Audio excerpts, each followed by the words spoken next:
Morning, everybody. Very nice to see everybody on this clouds and mist morning. If you were on and I knocked you off 4 or 5 minutes ago, that's because I couldn't get my camera to behave properly, but it's behaving properly now, and all of you should be on, able to hear me and see me. So, what has occurred this week that we should talk about in the shop? We're making increasing speed and progress on getting new teas up. We have all but one of the new yellow teas up. We have all of the green teas preliminarily up. And the next big block of teas that we're going to focus on, obviously we have the red teas except for one up as well. The next big block that we're going to focus on is the cliff teas. So, clouds and mist. Now, before I go marching into clouds and mist, I need to make a couple understudy related comments for this morning. First off, an apology.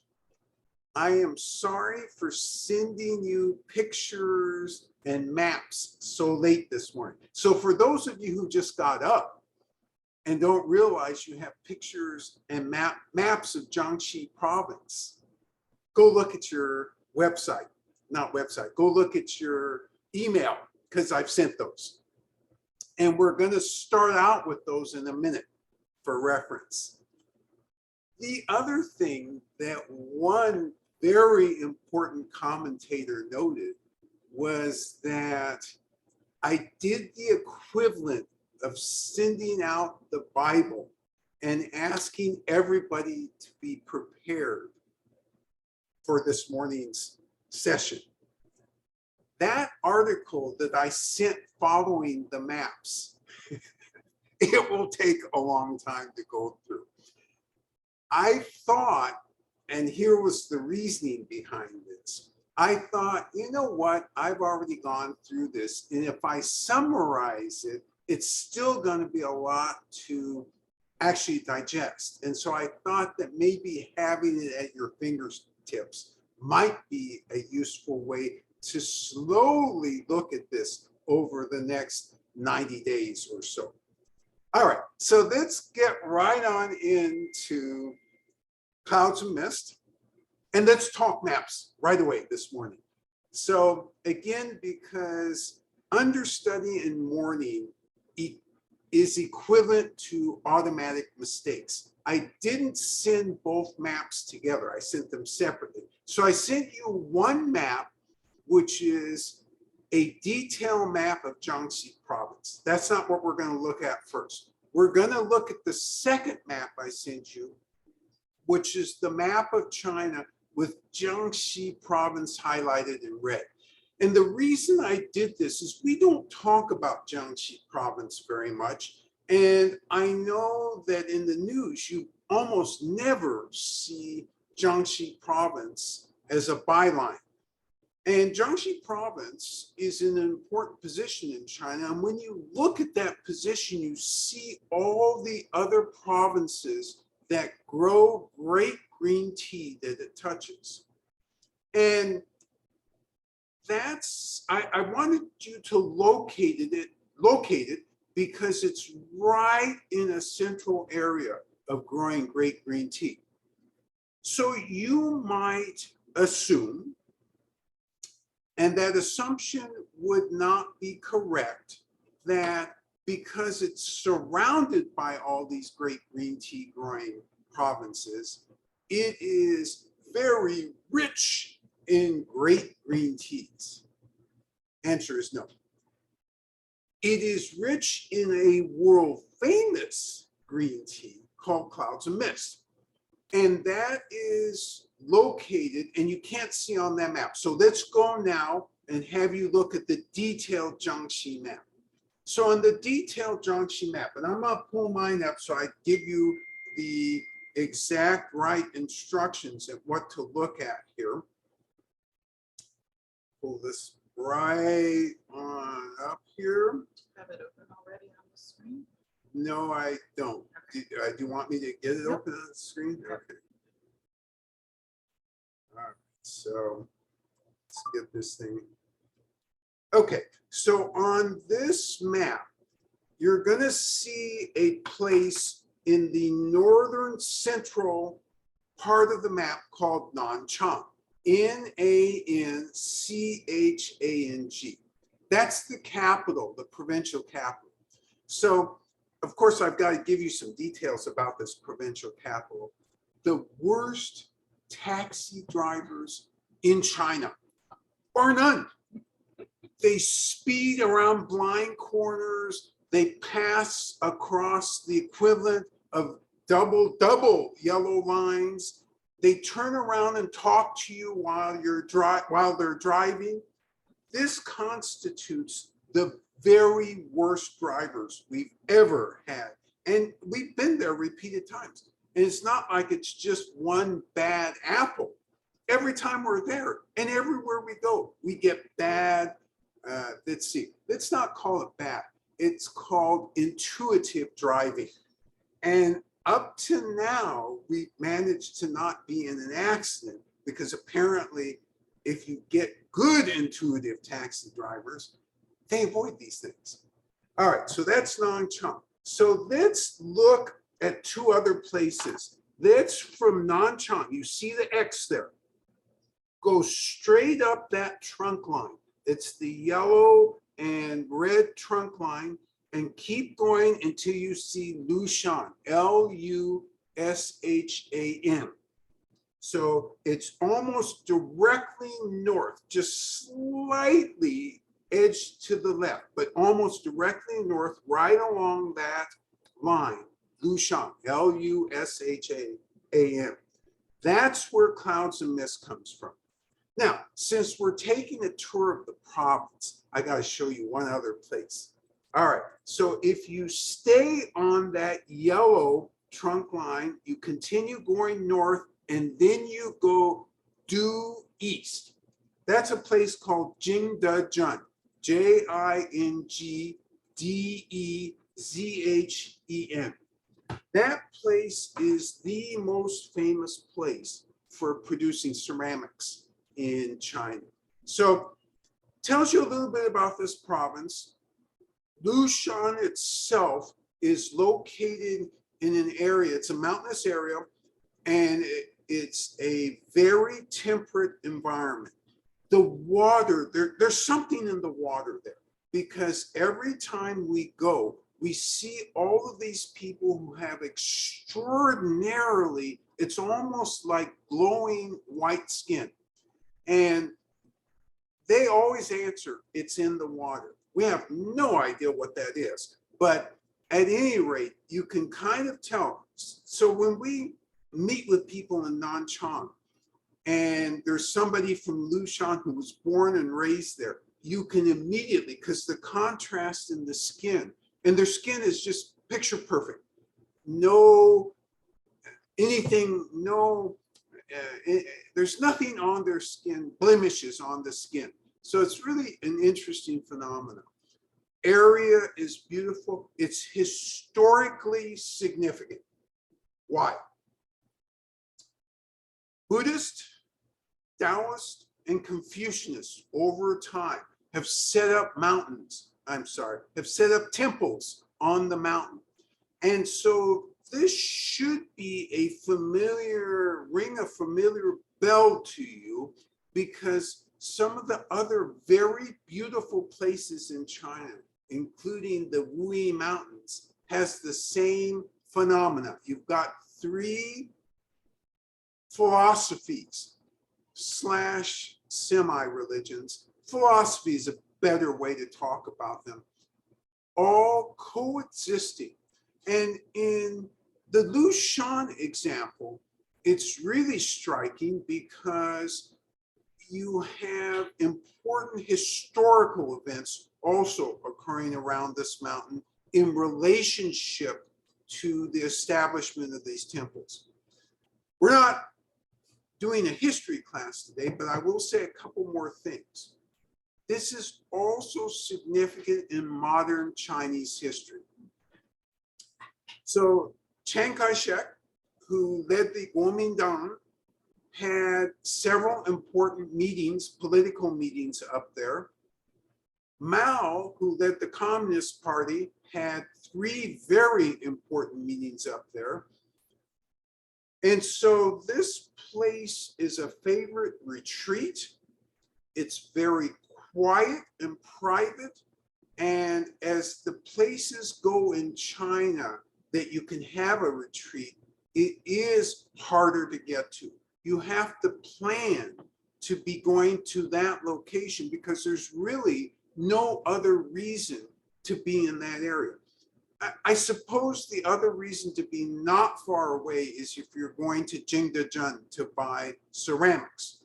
But outside of that, there's really not many reasons to be up there. So it's very significant politically.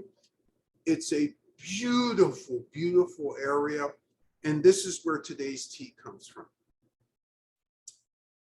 What else should you know about clouds and mist? First off, the term clouds and mist sometimes gets tacked on to other famous green teas. So you have Yellow Mountain clouds and mist.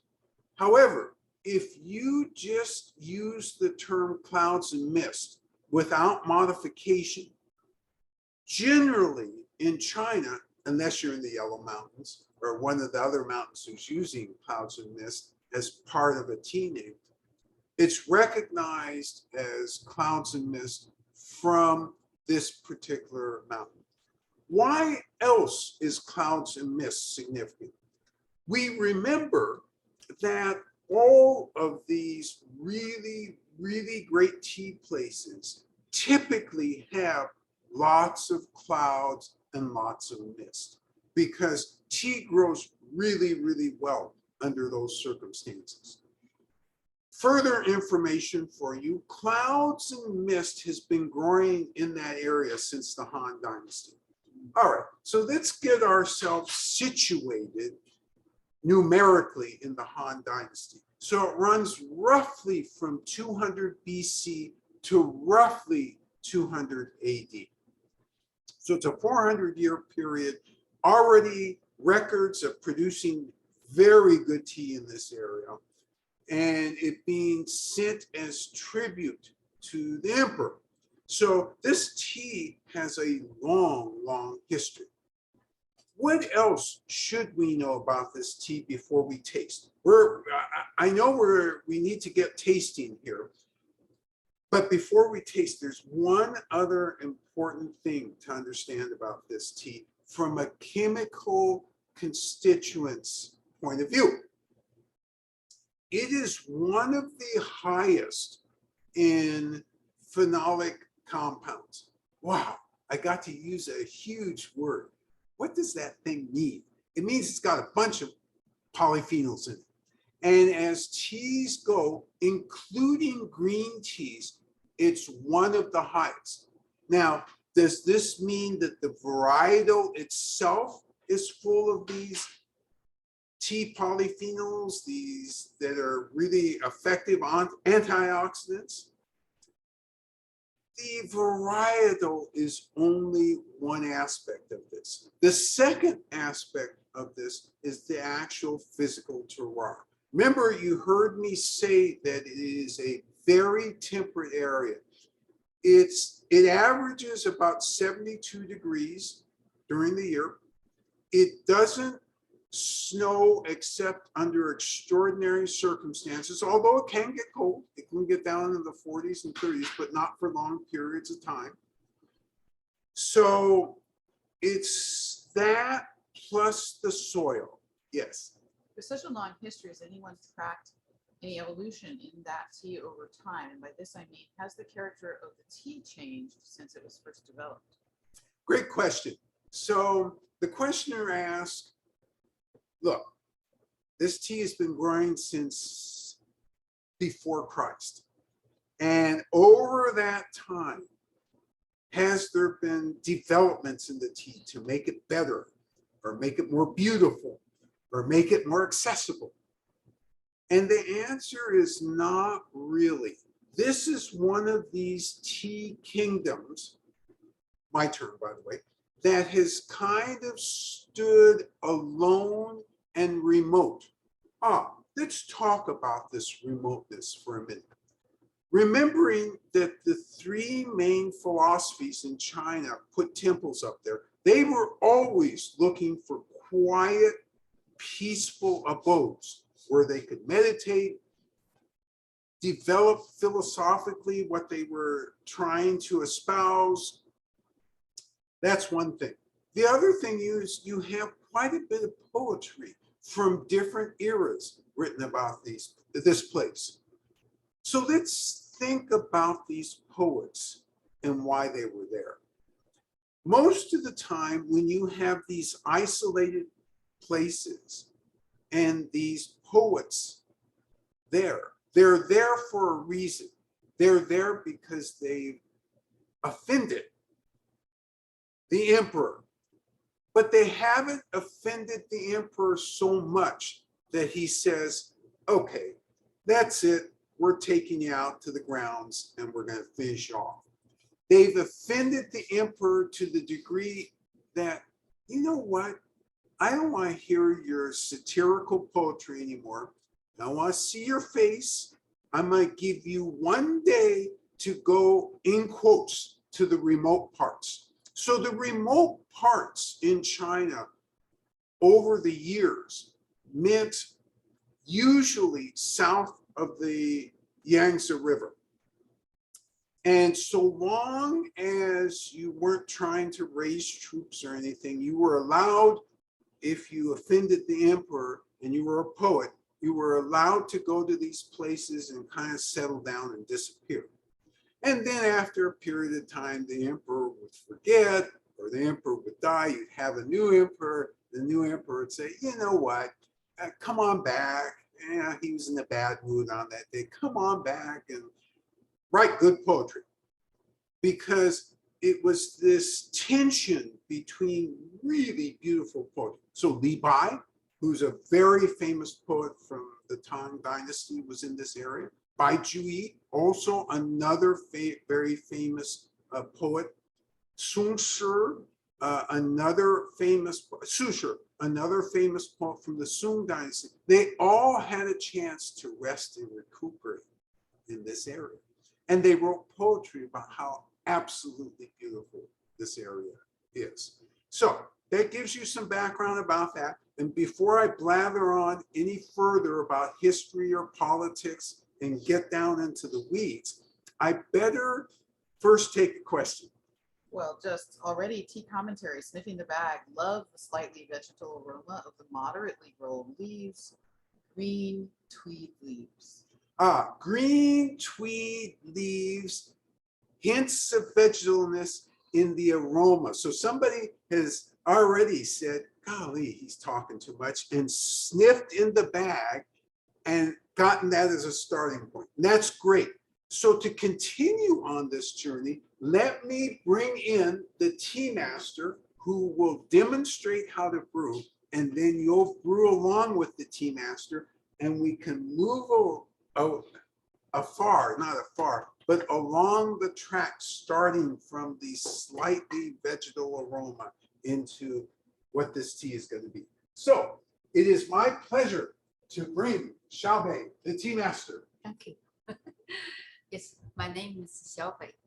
Okay, we do. So it's a green tea. It's from the Bushan. Jiang talking everybody. It's famous, a famous mountain. So this green tea, so we call cloud and mist. So Mist. Mist, yeah. I think so people like my section, the same using So yeah, I like this is my style. I think everybody have it. This is for individual, not for this is my style. So looking at I like it, the little bit is my arts. Okay, so just help me. So her setup is what you're used to seeing. So it's a tray.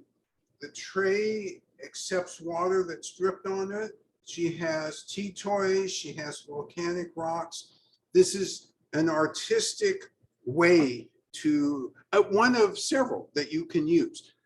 She has 3 large cups, and she's going to use those cups to dissipate the steam in the water. She's drawn 可以。啊对，175。Ichigo. Yeah, she drew 175-degree water. She's dissipating the steam. Remember, what's the benefit of this? The benefit is when you do this, you allow the flavor to not be flat. You allow it to be brighter.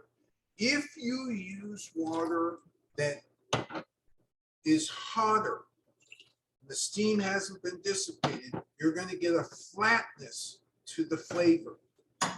Now, all of us here, we like brightness. And so that's why we go through this process. And you'll do this in a minute. So for those of you who are new, remember, Xiaobei is demonstrating, and then you'll brew along with her. And welcome all of you who are new with us today. Barry in particular, welcome.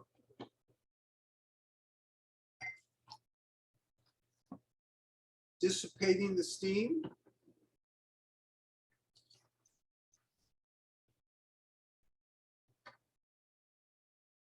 You can do it faster when you have 3 cups. You only really need 2 cups. But in the interest of speed, we have 3 cups.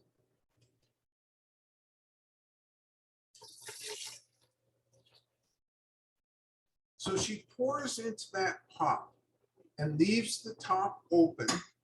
Why does she do that? Because at some point, she's going to pour from the pot into the cup that has the tea leaves. And by having a spout that's easier to direct where it hits on the cup, that's why she uses the pot. The cups are heated. When you put the leaves in, remember, one of you already commented on the dry, cool leaves. As soon as you actually put them in a heated cup, you get a further explanation of what the tea leaves are going to be.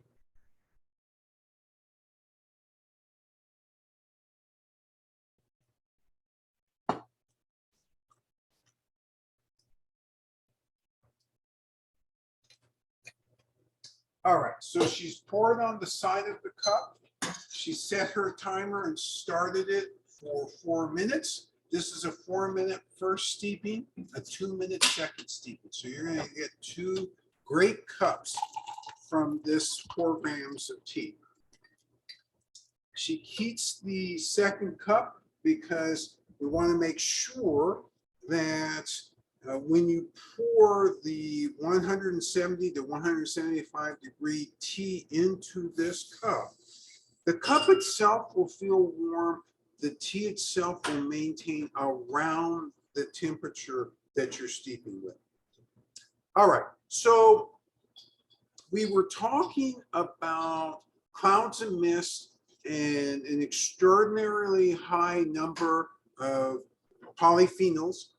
These polyphenols, since they're unoxidized, primarily are catechins and some flavonols, and that's the main components. And actually, by quite a percentage, that's the main components within this green tea. What are the rules from a processing standpoint? And actually, before I jump to that, let me finish one more thing. This tea also has a very high ratio of tea polyphenols to free associated amino acids. So why is that important? Tea polyphenols from a taste perspective, and this will be the limit essentially of the chemistry today. So don't worry, I'm not going to sail down that chemistry path that I sometimes sail down. The polyphenols, tea polyphenols gives you, the more there are, the more astringent the tea will taste on your tongue. The amino acids actually usually bring a slight hint of sweetness. Tea polyphenols, hint of umami, amino acids, that sweetness, roundiness of flavor. All right, what's the process of this green tea? It's like all the green teas. It's like plush pea classic. You have to pick first. This is a spring pick.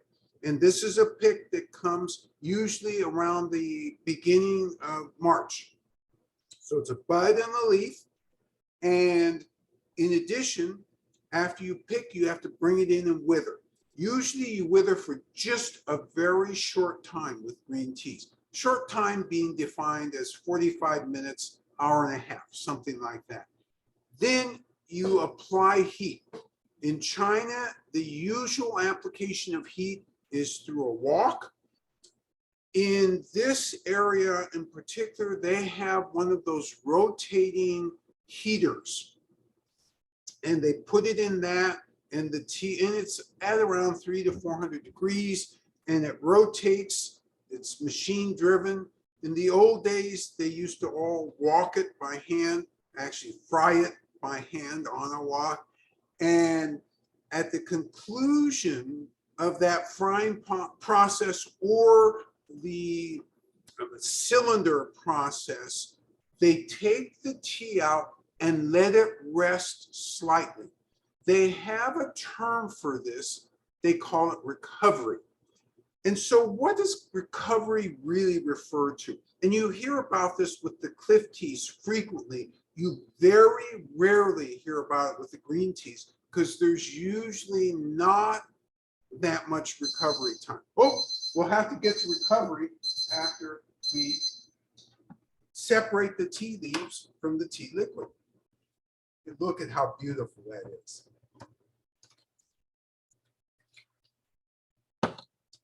So not in a hurry, deliberately, because you want every single drop, if possible, to go into the cup. You don't want to create bubbles. So you notice the gentle pouring motion.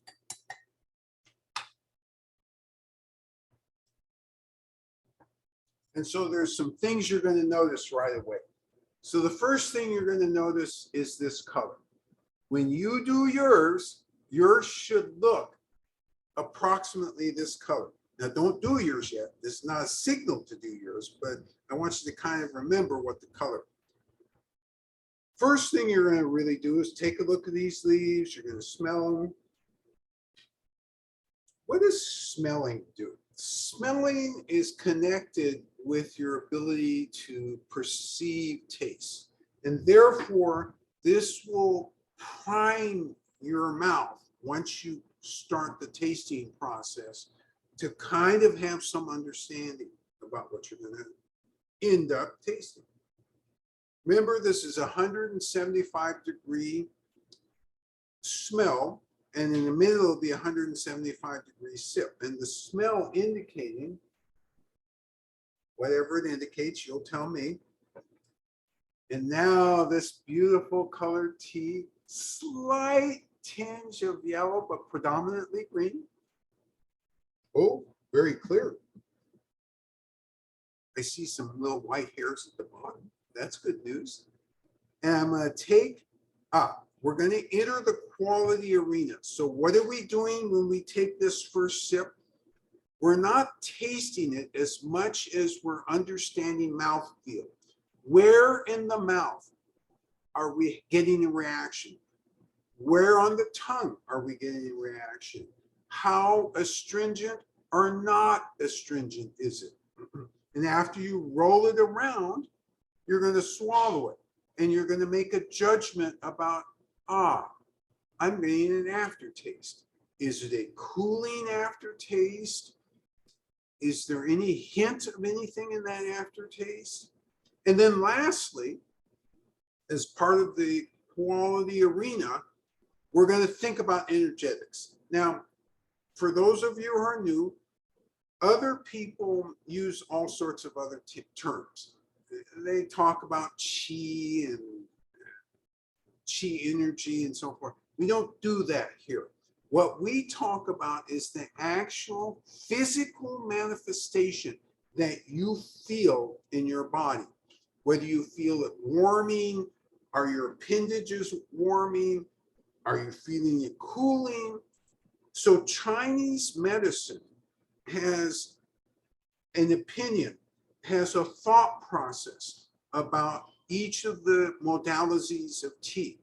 And they either term them as heating or cooling, something you should consume during one part of the year versus another part of the year. And so that's why we're always looking at the energetics. All right, so I'm going to take that quality arena sip. It's 175 degree sip, which means you can take much more, significantly more, still with care, than a cliff tea.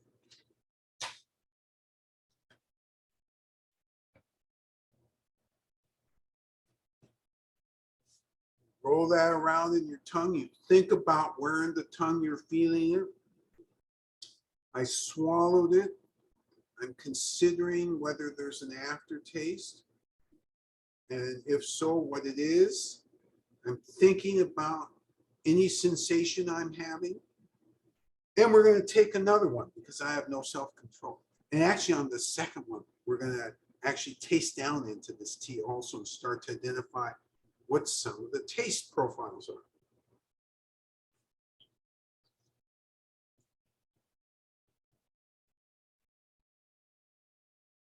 Okay, I have a whole raft of things I could say, but instead you're going to say them to me after you go through the tasting process with the tea master, the brewing process, I should say. Then We have an early taster who has, whose comment is to get this on the back of the tongue, the tip of the tongue, or I should say back of tongue, tip of tongue, astringency, cooling aftertaste, rich, mellow aftertaste. love this opening comment. So for those of you who haven't brewed yet, don't worry, your turn is right now. But this initial comment is tip of the tongue and back of the tongue, astringency, a rich, mellow taste, and a cooling aftertaste. So this commentator is clearly focusing on these quality arena attributes. Good job, by the way.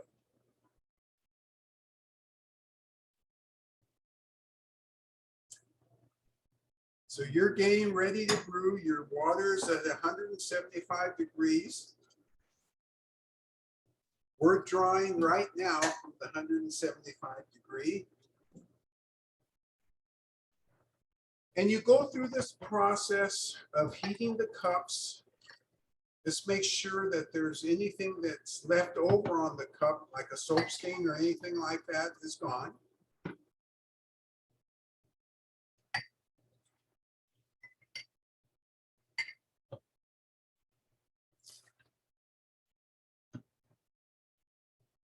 All right, and then this next round is taking 175 degree water and dissipating the steam.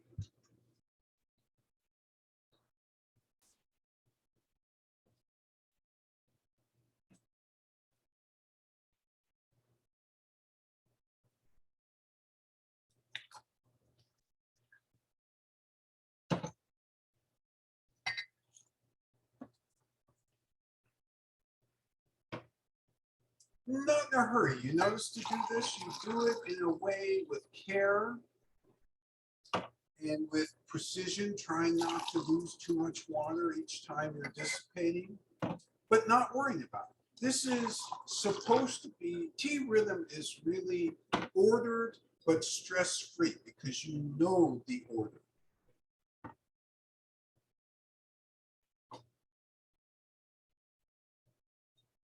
And you don't have to do this, but what the tea master is doing is transferring it to a pot so that when she pours, she has more control of where the initial impact of the water is in the cup. Because as best as possible, you would like not to pour directly on the leaves.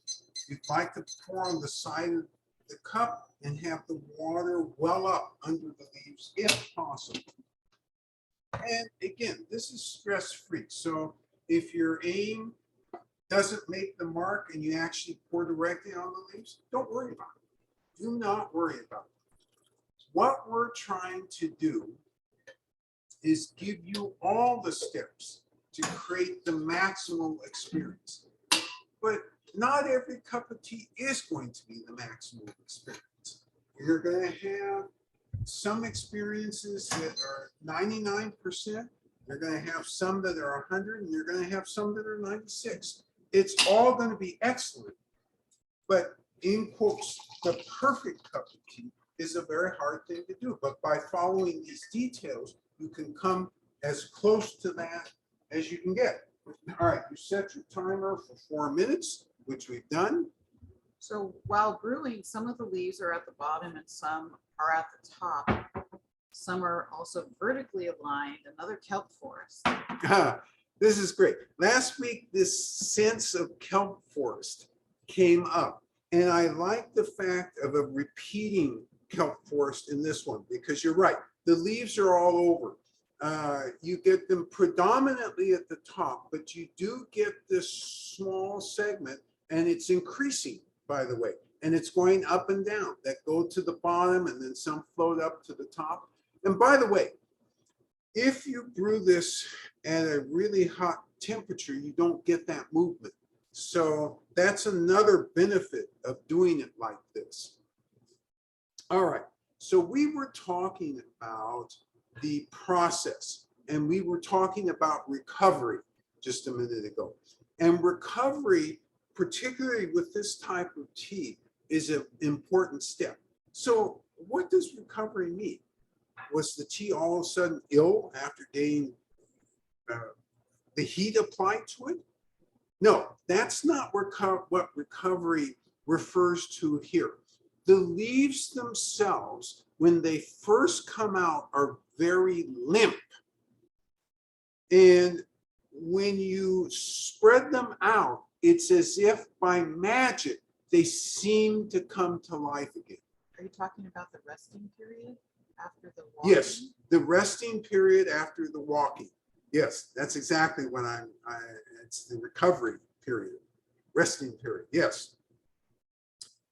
And why is it they don't just directly go from that heated procedure point right away to the rolling?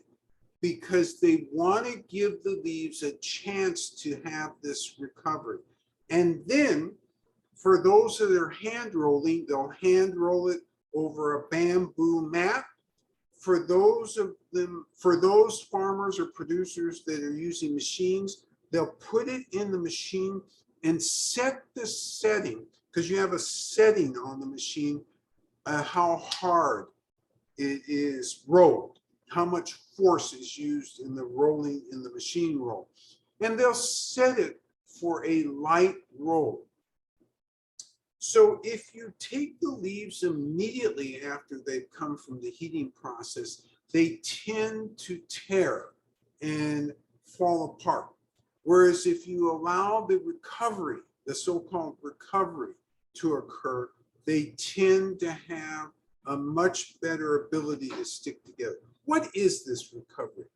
What it is the water, the moisture evening out in the leaf. And it's really interesting to look at, because kids in particular, when they see this thing, it's like magic has occurred.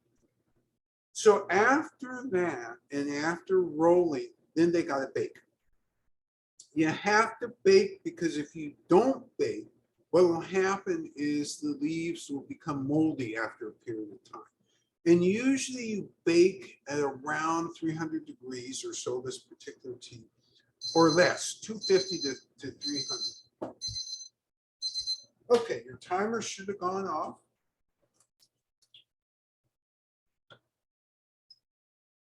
You're not in a big hurry. You're separating the tea leaves from the tea liquor.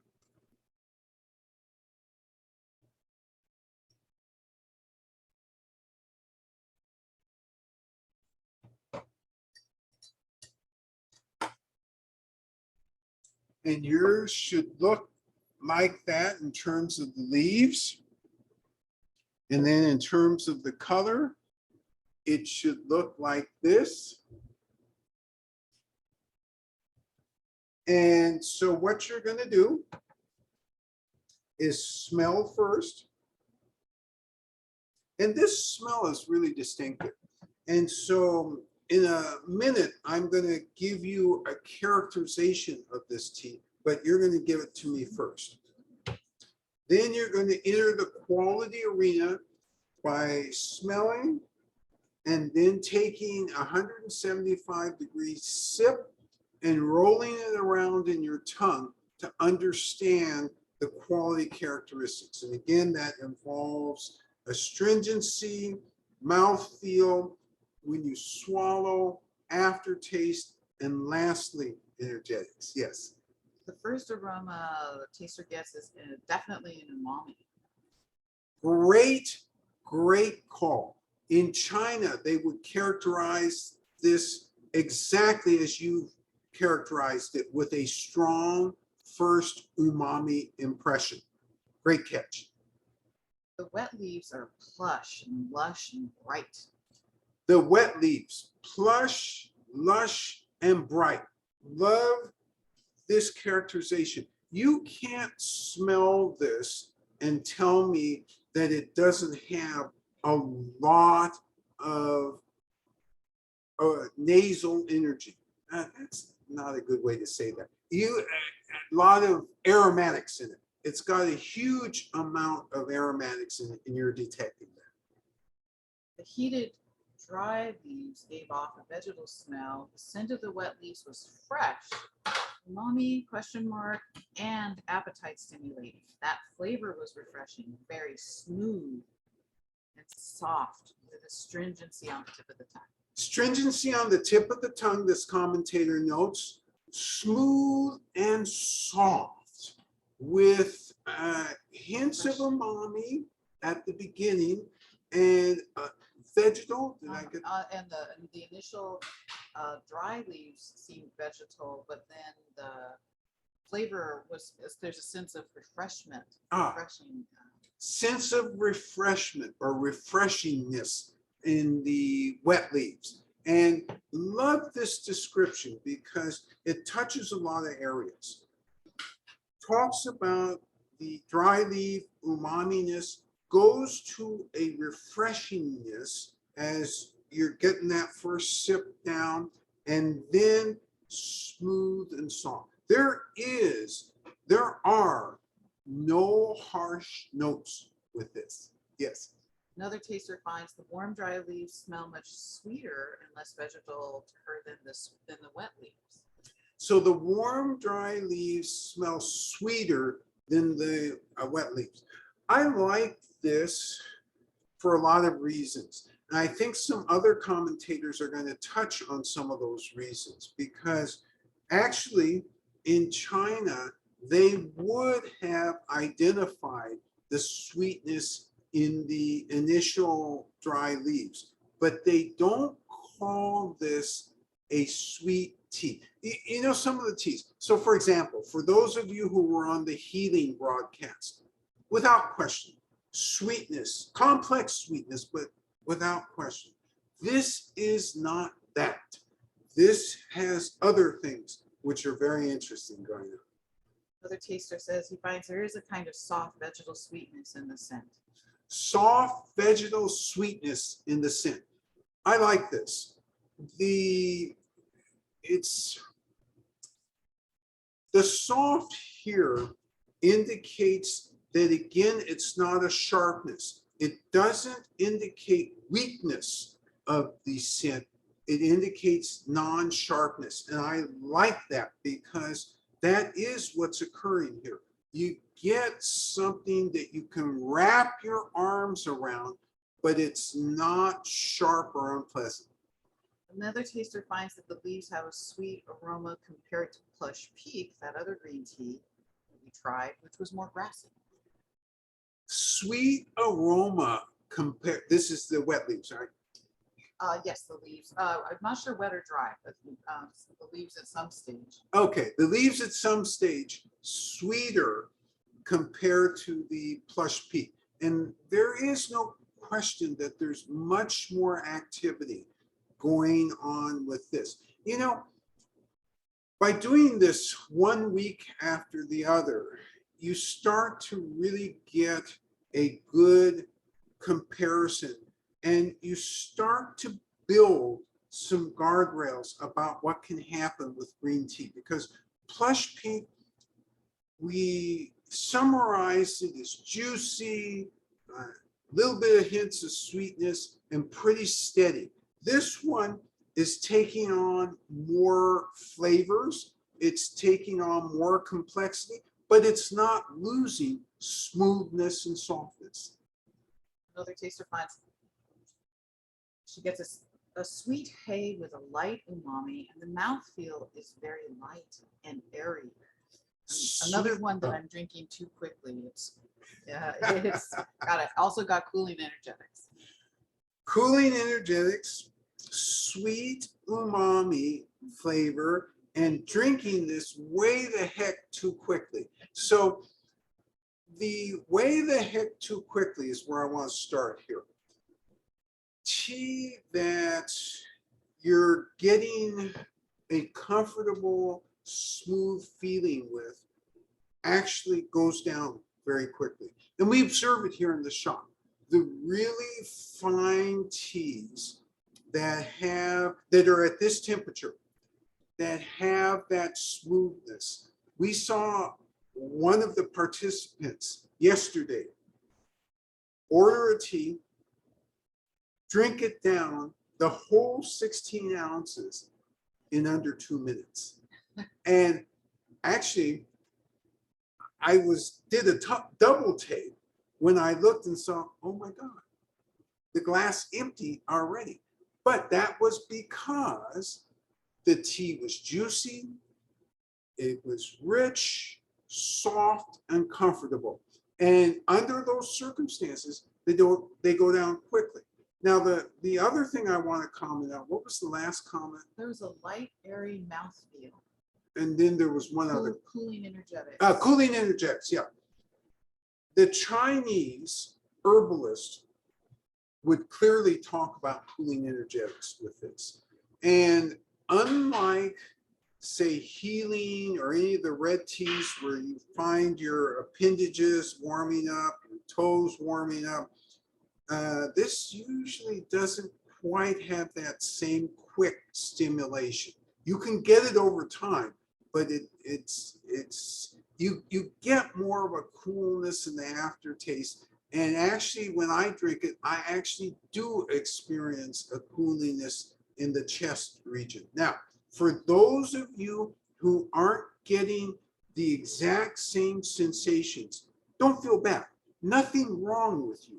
We all are genetically different. We get different sensations. There's a generalized sensation, and then there's the individualized sensations. Yeah. Another taster says there's subtle crispness underneath a warm blanket of very light umami. Subtle crispness under a warm, light blanket of umami.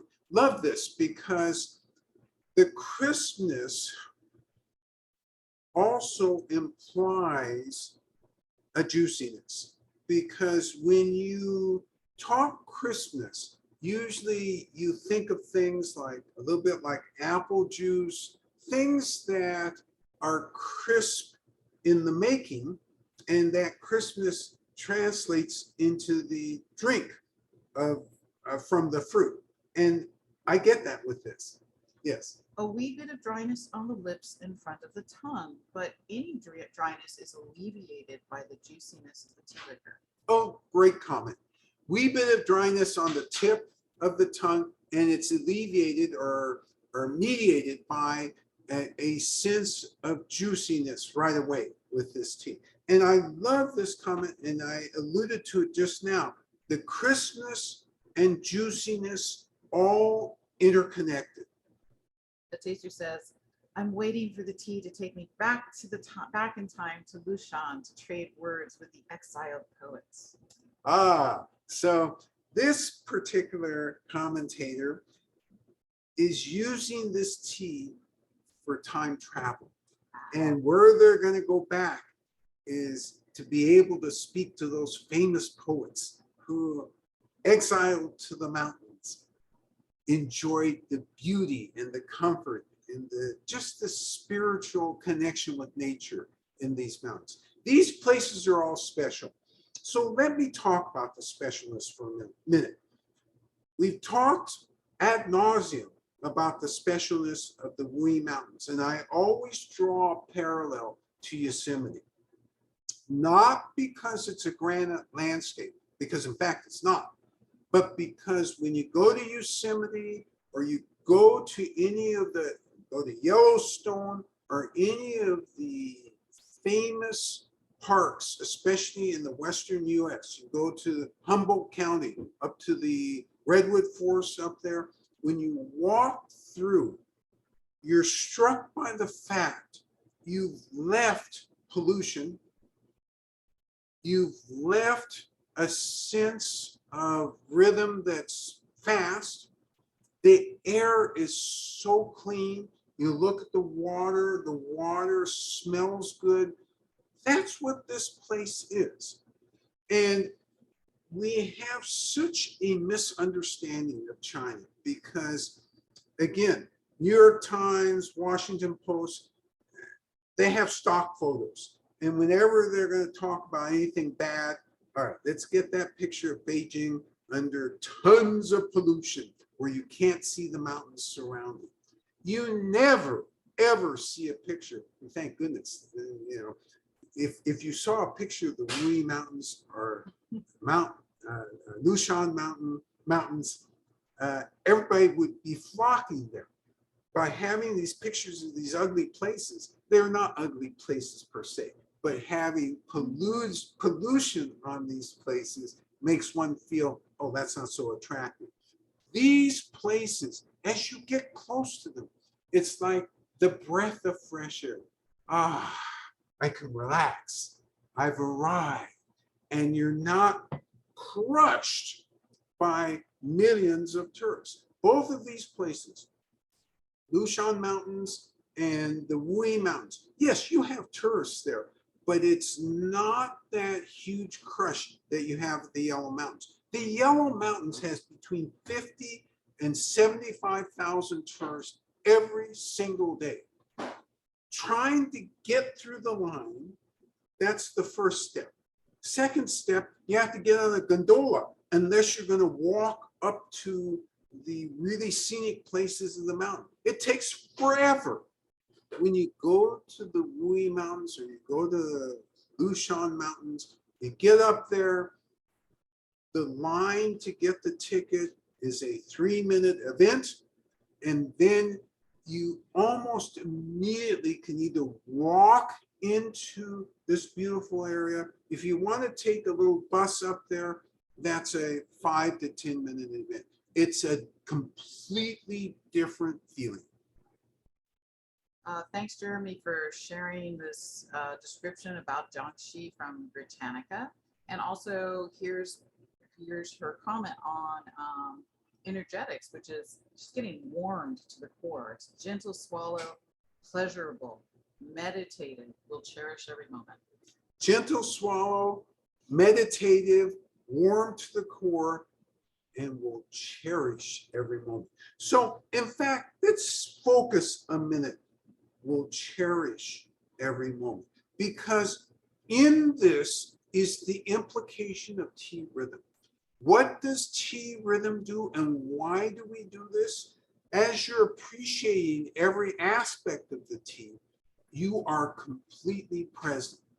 Why is tea so inextricably linked to Chinese Buddhism, to Taoism? Because there's this sense of presence and appreciation and alertness of presence. The other thing that Jeremy said, and I really want to highlight this because some of you may be feeling, gosh, he talks about a coolness. He talks about feeling a coolness in his chest. That's not what I'm feeling. I'm feeling warmth.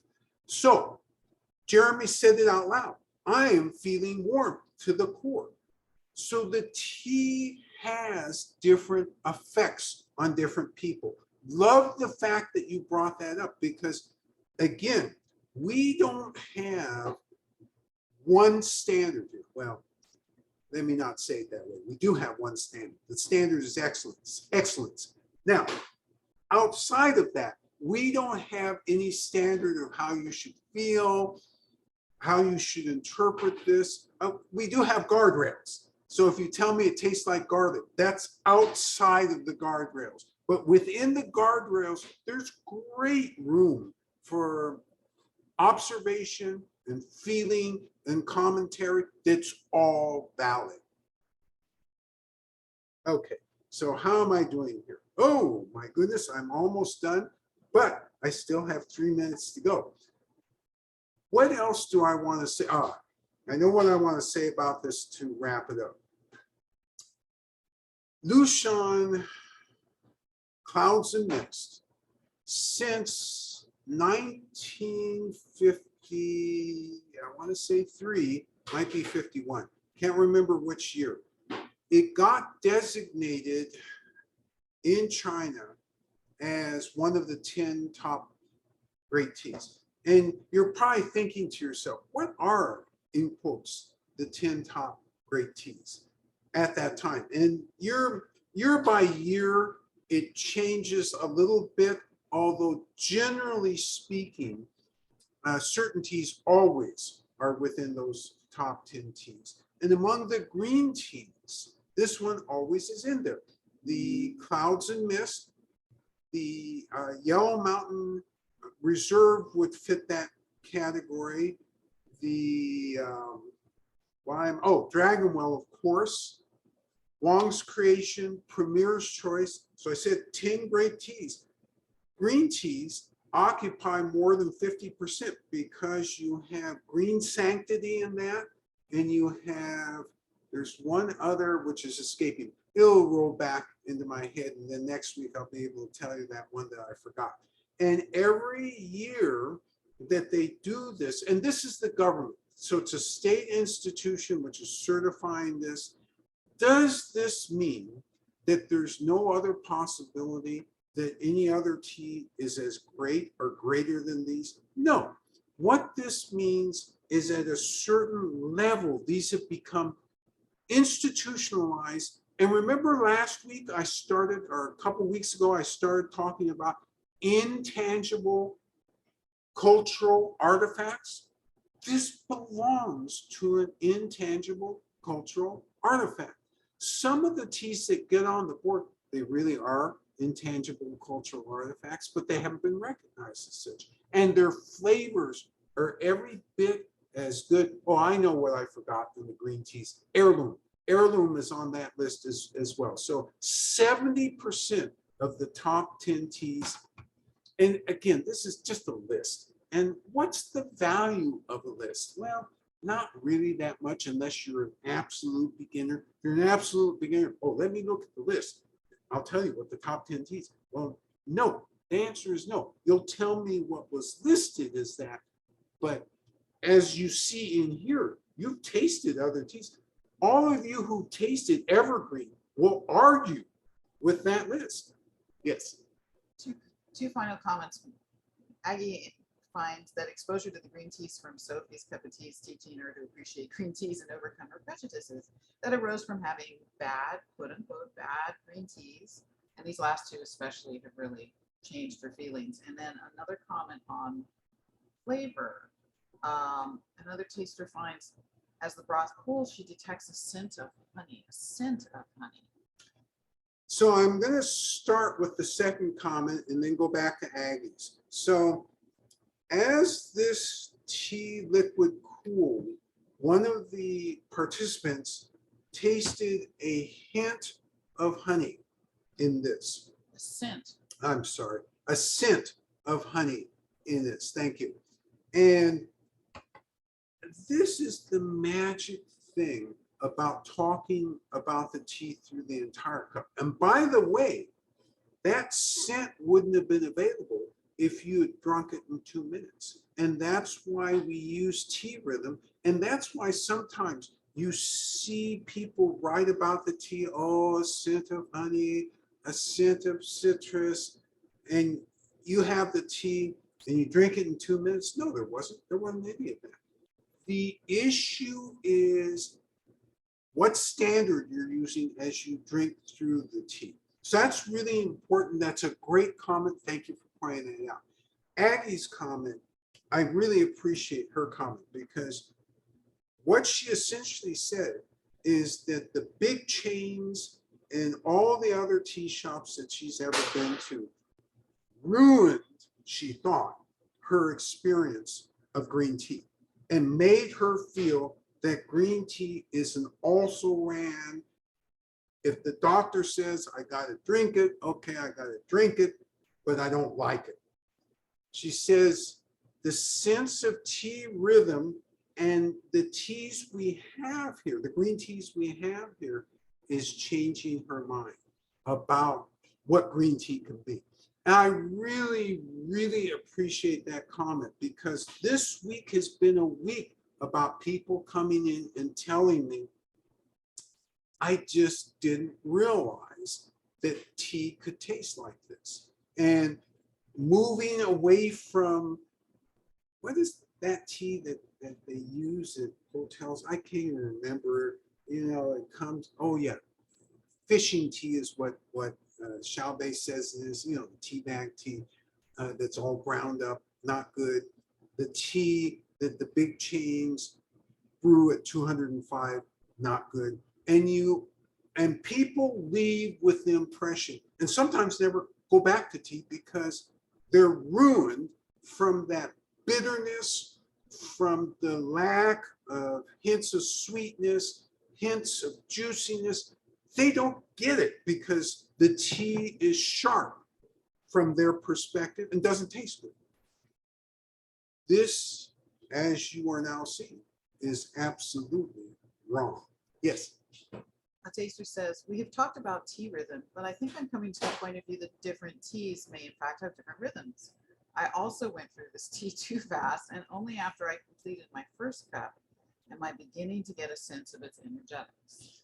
This is a great comment, because the commentator says, my language is imprecise. And this is good, because it is imprecise. I use tea rhythm as if it covers every tea equally. And great catch on your part. In fact, that's impossible, isn't it? And it's impossible because these teas are brewed different ways. So when you've got a cliff tea or you've got a fully fermented tea, can you take sips at the rate that you're taking it with green tea? Can you drink the tea in 2 minutes? The answer would be no. You can't even begin to get to that point because the temperature is so much hotter. So you're right, the rhythm has to be different. And generally speaking, tea rhythm, to be most accurate, is taking what you're given, whatever the temperature is, and adjusting your pace through the tea, accommodating, of course, the temperature, and remembering to be present with that tea. So instead of saying, well, tea rhythm is 15 minutes for green tea, 20 minutes for red tea, no, that's not correct. It's the sense that you have as you're going through and discovering. Because if you discover something at the beginning and then 4 minutes later discover something else, that automatically tells you, yeah, I got to be drinking at this type of slow rhythm in order to appreciate this. And so great catch on that. What was the second part of that comment about tea rhythm? And then That he's beginning to get a sense of the energetics now, Energetics, yeah. as he having finished the first cup. So also a great second part of the comment, that you have chances to recover if the first cup seduced you right away. If you drank that thing down right away, it's like, doggone it. All right, second pour. We're going to do more research on this. And you're not going to be able to trick me into drinking this down right away. And that's the beauty. There's a difference in the flavor of the second pour, but it isn't so divorced from the first pour that you aren't getting lots of information and tidbits about the tea itself. Yes. Does Xiaobei match your tea toys to the qualities of the tea? Subtle, secret, visual hints about what we're about to experience. I like that idea. I love this comment. Does Xiaobei match the tea toys as hints to what we're going to see? So without putting words in the tea master's mouth, what I've observed is that she's driven by not only inspiration of the tea, but she's driven by artistry of appearance. And so for her, it's an inspiration on a certain day when she's thinking, well, what's the color of the tea liquor going to be? What should I have that's fun if she's in a fun mood? If it's less fun, what should I have to be more serious? So it's mood driven from my perspective. All right, as usual, I have over talked, but what a great opportunity to go through this tea with you. Today, you should be able to leave with a better understanding of one of the most famous teas in China, not only in terms of flavor appreciation, should have remembered or have a sense of where Jiangxi is within China, and then just a generalized sense and further explanation of tea rhythm, because all three of these things, if you leave with those three things, then you will have accomplished a ton in today's session. Commentary that you've made is always, always great. And so your assignment for this week, don't you love it? You come to a session and you get assignments. Your assignment for this week is to stay healthy and look forward to Secret Grove next week, because that is the tea we're going to do next week. It's a raw black.